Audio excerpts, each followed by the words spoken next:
Wow. Vamos a hablar hoy, continuando con los temas anteriores del vasoconstrictor, de la anestesia, etc. Vamos a continuar con las patologías.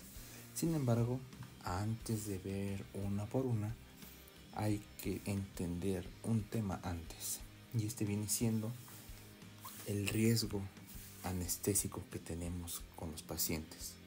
O, como lo dice esta tablita, clasificación del estado físico, y esto al final viene siendo la clasificación ASA. ASA, no olvidar esto, o sea, hace del American Society y eso. Pero ¿para qué lo necesitamos saber? ¿Sí? Esto viene desde 1962 que nace esta clasificación, pues por estos señores. ¿Qué vamos a aprender de esto? Vamos a conocer el riesgo estimado que tiene un paciente ante alguna intervención quirúrgica, ¿sí? Realmente cuando en el consultorio o en la escuela tenemos pacientes, no siempre es para hacer alguna cirugía. A veces son procedimientos un poco menos invasivos, como alguna resina, limpiezas, etc. Sin embargo, ante el uso de anestesia, podemos apoyarnos de esta clasificación para conocer el riesgo que tenemos con nuestros pacientes. ¿Ok? Vamos a tener 5 estados. Podemos agregar un sexto. Y para combinar esto con una aplicación clínica que podemos tener, vamos a ir haciendo varios ejercicios con estos 5 pacientes inventados, ¿ok? Vamos a comenzar analizando el ASA 1, ¿sí? El ASA 1 viene siendo un paciente sano. ¿Por qué no hay ejemplos? Pues porque es el paciente ideal, donde los riñones, corazón, pulmones funcionan de manera normal. Pacientes jóvenes, por ejemplo. Entonces, en estos pacientes vemos que malamente no nos da ninguna precaución especial.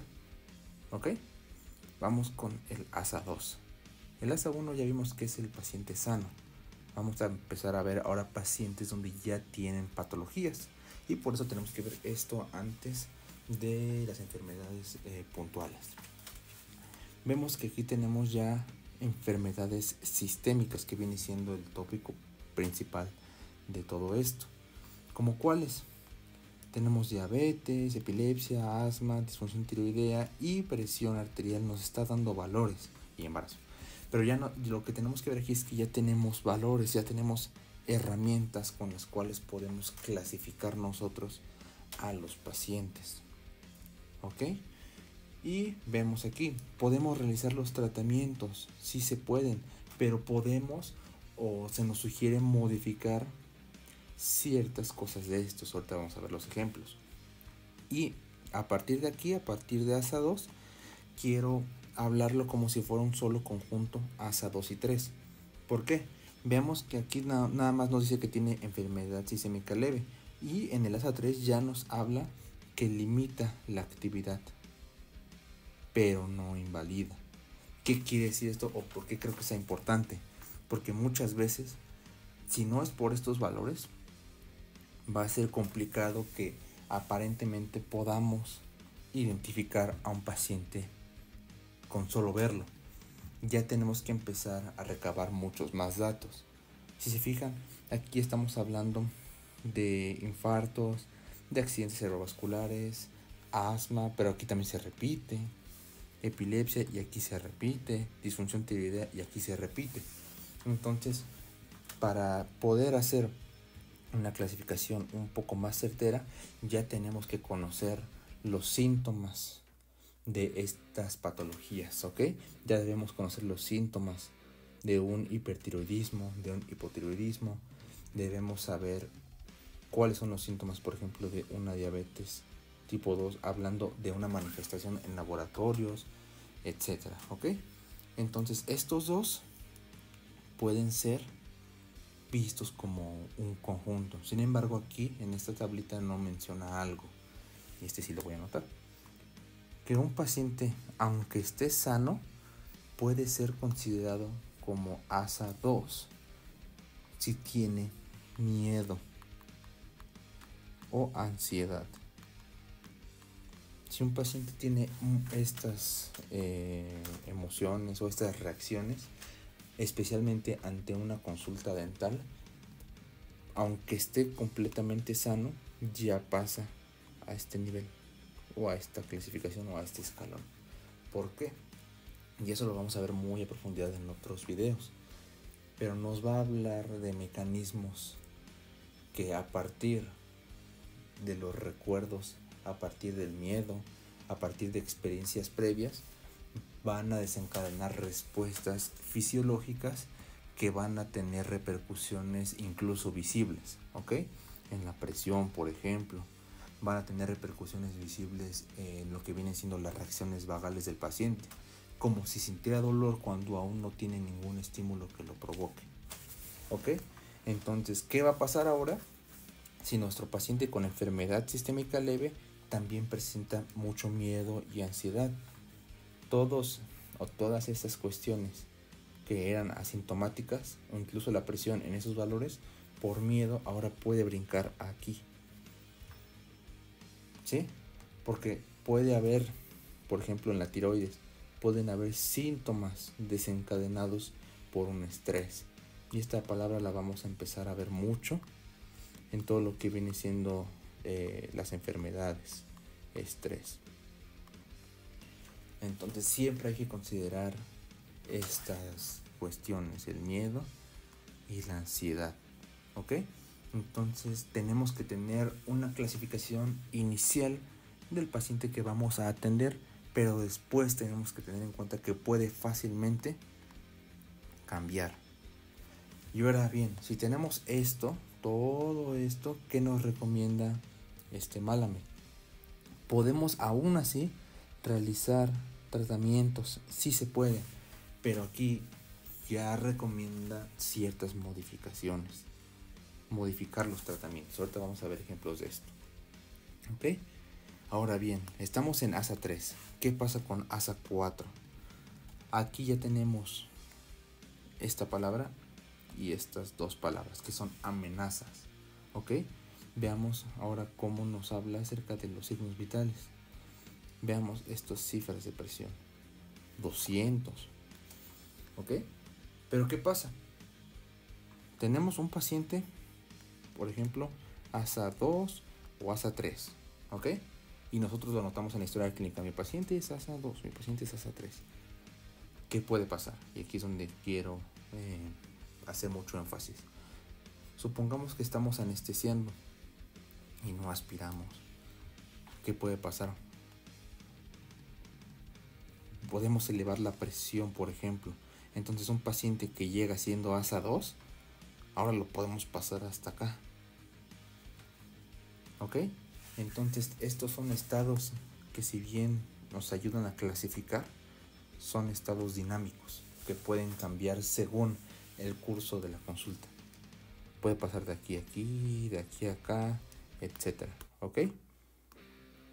¿Y qué nos recomienda Malamud para este tipo de situaciones? Aquí ya empezamos a ver contraindicaciones, ¿sí? Pero tenemos también que nosotros tener criterio. Podemos contraindicar ciertos tratamientos, pero hay urgencias. Siempre hay urgencias, ¿ok? ¿Y qué nos dice? Podemos hacer cosas no invasivas como farmacología, que también tiene repercusiones sistémicas, también hay que engañarnos. Y aquí también nos recomienda considerar entornos controlados, ¿sí? Entornos donde se puedan resolver las complicaciones desencadenadas por un paciente que por sí solo ya tiene estas amenazas, ¿ok? Que por sí solo su vida ya peligra, sin que nosotros hagamos nada. Ahora imagínense estresándolo, ¿ok? Entonces, para el ASA 5 ya tenemos un paciente con una expectativa de vida ya menor a 24 horas sin intervención, ¿ok?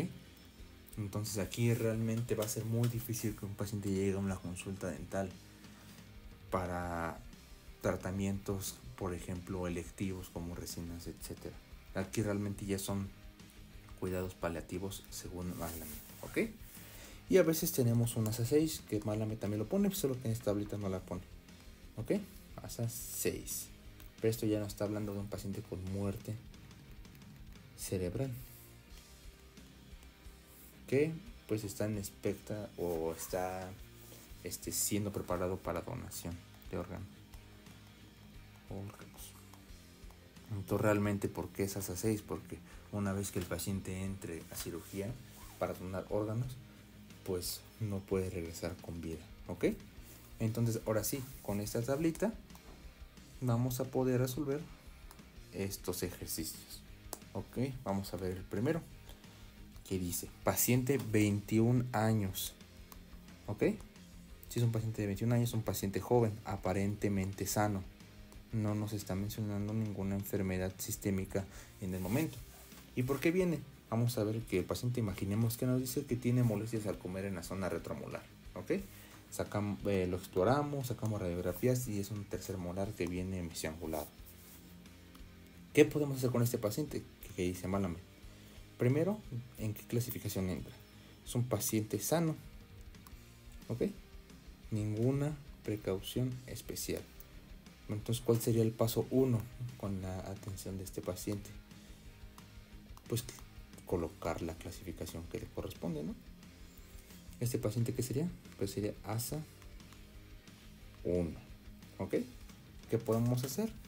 Pues realizar el tratamiento sin ninguna precaución especial. Que en este caso sería la extracción de ese molar que está causando problemas, sin ningún problema. ¿Y con qué lo podríamos anestesiar? Eso ya lo vamos a ver después, pero pues no hay precaución especial, o sea, sí lo vamos a hacer con cuidado. Precaución especial, ¿ok? Vamos con el paciente número 2. Aquí ya tenemos a una persona de 38 años y tenemos ya cifras, ¿sí? 138 sobre 87 milímetros de mercurio.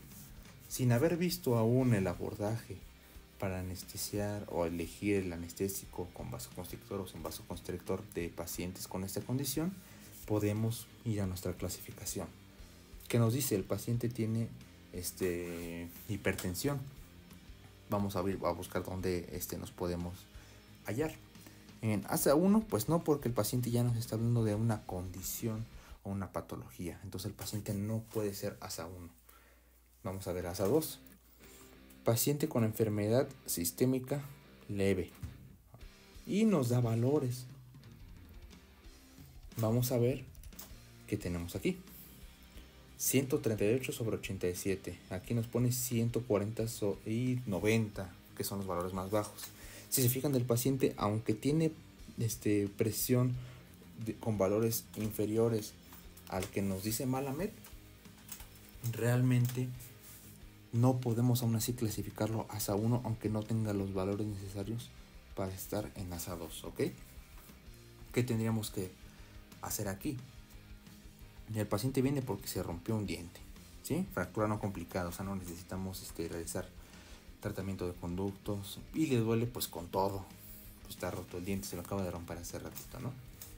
¿Cómo lo clasificamos? Ya tenemos todos los elementos. Yo lo colocaría como un paciente ASA 2, ¿sí? Tiene cierto riesgo por el simple hecho de tener una enfermedad sistémica que en este caso parece ser leve, aunque esta presión ya no corresponde o ya no es compatible con salud, ¿ok? ¿Qué podemos hacer? Supongamos que queremos hacer una resina. Podemos hacer el tratamiento de elección con las precauciones que veremos después, pero ya podemos modificar. ¿Qué podemos modificar? Pues ya en lugar de el anestésico tipo 1, podemos usar el tipo 2, podemos hacer el procedimiento más lento, ¿sí?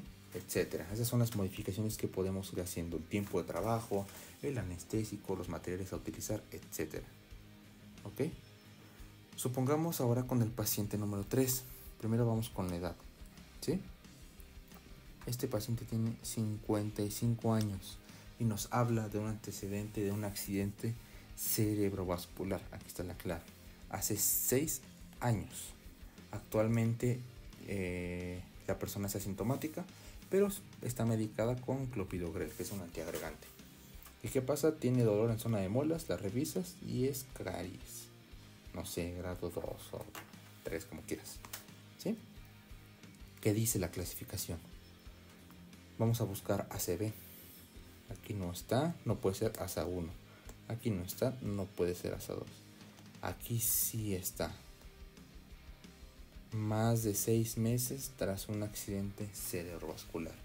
Entonces nuestro paciente, aunque no tenga síntomas, aunque incluso ni siquiera conocemos la presión que puede estar o no normal, el paciente ya no puede entrar ni en la clasificación 1 ni en la clasificación 2.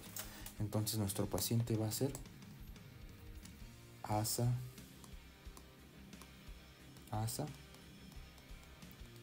3. ¿Ok? ¿Qué podemos hacer aquí? Vamos a ver qué nos dice la tablita. La tablita nos dice, ante ASA 3 podemos realizar tratamiento electivo y podemos considerar o debemos considerar seriamente modificar el tratamiento. ¿Cómo qué puede ser? Igual que arriba. Modificar. 1 puede ser el anestésico. 2, tiempo. 3, nuestra técnica de inyección. Incluso 4 podemos poner la posición de trabajo.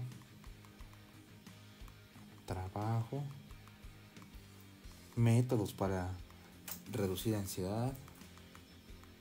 ¿Como cuál? Pues que no vea la aguja cuando lo vamos a anestesiar, ¿no? ¿Ok? Todas estas recomendaciones ya las vamos a ir viendo conforme a las patologías. Esto nada más es enfocado a la clasificación del riesgo que tenemos de un paciente por el simple hecho de las condiciones que éste presenta. ¿Ok? Ahora, paciente 4. Es una persona de 62 años con hipotiroidismo sin síntomas. Aún no sabemos qué es hipotiroidismo, no sabemos qué es la levotiroxina y solo sabemos que llegó con necrosis pulpar porque hicimos las pruebas. ¿Qué nos dice Malamed ante el riesgo anestésico? Aquí no puede ser porque es un paciente con una condición. Aquí ya tenemos disfunción tiroidea y aquí también. ¿Cuál es la diferencia? Que en nuestra historia clínica del paciente no encontramos síntomas. Entonces nuestro paciente podría entrar en una clasificación de ASA 2.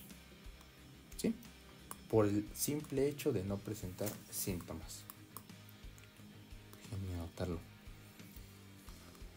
ASA 2.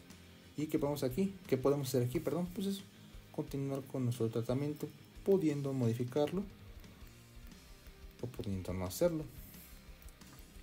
Podemos realizar nuestro tratamiento de conductos de acuerdo a las normas que estos presentan. Pero el riesgo anestésico es ASA 2. ¿Ok? Vamos con el último ejemplo que tenemos para hoy. Paciente 54 años con hipertiroidismo clínico. ¿Sí? Si estamos hablando de que el paciente tiene esta condición, de que tiene síntomas, etcétera, vamos a ver qué nos dice la tablita ahora. Aquí no viene porque ya tiene una condición, aquí no porque hay disfunción tiroidea, pero aquí es asintomática. Y aquí, ¿qué dice? Disfunción tiroidea sintomática. Nuestro paciente por sí mismo o por sí misma ya es ASA, bueno, se encuentra clasificado en ASA 3. Aquí ya debemos considerar modificar nuestro tratamiento más seriamente y esta es una patología que de una vez aviso, las modificaciones son más radicales que por ejemplo un paciente con hipertensión, ¿ok? Pero ¿qué dice aquí? Refiere encía baja. La revisamos y tiene recesiones y quiere pues corregirlas, realizarse algún tratamiento quirúrgico para corregir esto. Pero tiene esta condición, tiene esta clasificación. Hay veces que las modificaciones de tratamiento consisten en básicamente no realizarlos porque son procedimientos electivos, no son urgencias. Una recesión no atenta con la vida de la persona, no es una amenaza vital. Tal vez sí para la calidad de vida de la persona, pero no es una amenaza fisiológica latente y que puede tener manifestaciones agudas, que sí lo es el hipertiroidismo. Entonces, de acuerdo con nuestro riesgo anestésico, tenemos más herramientas para la atención de estos pacientes. ¿Qué podemos hacer aquí? Como el tratamiento es electivo, podemos no realizarlo en ese momento, conseguir un estado, hacer una interconsulta, revisar que el paciente llegue a un estado a un nivel eutiroideo, se le dice, o que tenga las hormonas tiroideas en cifras normales, y ya después consideramos hacer este tipo de procedimientos. ¿Ok? Eso sería todo por el ASA. Podemos hacer infinidad de ejercicios con todos los pacientes que llegan a las clínicas. Y ya con esta información, ahora sí ya podemos pasar a revisar las patologías. Y la primera patología que vamos a ver va a ser hipertensión arterial y su abordaje en anestesia. ¿Ok? Pero esto va a ser en otro video.